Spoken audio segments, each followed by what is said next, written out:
May babala ang International Monetary Fund. Nalagay umano sa alanganin ng Land Bank at Development Bank of the Philippines matapos nilang maglaan ng 75 billion pesos para sa Maharlika Investment Fund. Ang detalye sa agenda report ni Sujin Kim. Nanawagan ng International Monetary Fund para sa agarang capital restoration ng Land Bank at Development Bank of the Philippines.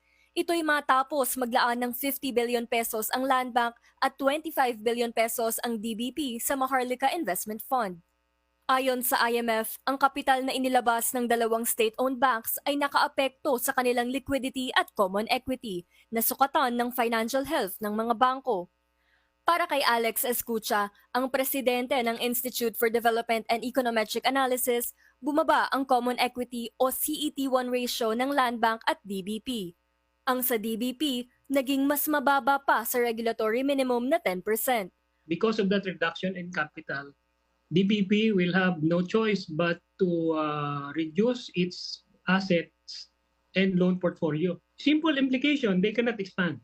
Matatandaang humingi ang Land Bank at DBP ng regulatory relief mula sa Bangko Sentral ng Pilipinas matapos ang kanilang kontribusyon sa MIF. Ibig sabihin nito, sa loob ng 2 hanggang 3 taon, hindi sila papatawa ng mga penalty